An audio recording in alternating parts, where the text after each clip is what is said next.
নমস্কার, আপনারা দেখছেন ঝড় বৃষ্টি এবং নদী কবলিত আবহাওয়ার পূর্বাভাস। যে গতকাল শুক্রবার থেকে দশটার পর থেকে ভারী বর্ষণ ও বৃষ্টি হওয়ার কারণে নদীর পানি খুবই বেড়ে চলেছে। আপনারা দেখছেন পাঁচলাং লক্ষ্মীটিরি ইউনিয়নে অবস্থিত একটি গ্রাম বন্যার কারণে প্লাবিত হয়ে যাচ্ছে এবং দেখছেন যে এমনভাবে ঝুঁকিপূর্ণ হয়ে যাচ্ছে।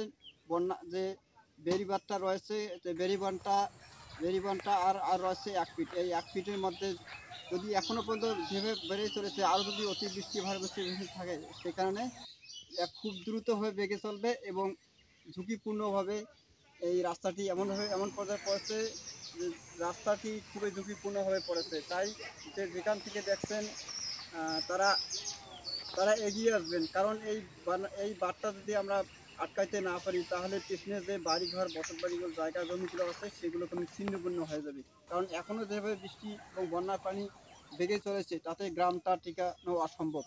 তাই মাননীয় প্রধানমন্ত্রী মন্ত্রীবর্গদেরকে বলতেছি, এবং পানি উন্নয়ন মন্ত্রীবর্গদের বলতেছি, আপনারা যেখান থেকে দেখতেছেন আমাদের এখানে এগিয়ে আসুন। কারণ আমাদের এখানে যে এলাকাটি রয়েছে, পশ্চিম সিলেট এলাকাটি রয়েছে, সেই এলাকাটি বাঁচানোর জন্য যে উপায়গুলো বিশেষ ব্যবস্থা নেওয়া যায়, সেই উপায়গুলো বিশেষভাবে ব্যবস্থা নেওয়ার জন্য বিশেষভাবে বলা যাচ্ছে। কারণ এই এলাকাটি আমরা দেখছি 2007 সাল থেকে নদী কাজ হওয়ার কথা, কিন্তু নদীর কাজ এখনও আমরা দেখতেছি হচ্ছে না। নদী কাজ হওয়ার কথা, কিন্তু এখনও হচ্ছে না। কারণ এই এলাকা এমনভাবে ভেঙে আসতেছে যে খুব দ্রুত ভেঙে আসতেছে। কারণ এখনও 3 থেকে 4 মাস যে বন্যা রয়েছে, এই বন্যার কারণে এবং নদী খুব দ্রুতভাবে বেগে ভেঙে চলেছে। কারণ এখনও যদি সঠিক ব্যবস্থা না হয়, তাহলে এই এলাকাও বাঁচবে না এবং সামনে যে একটা আমাদের তিস্তা সড়ক আছে, সেটাও বাঁচবে না।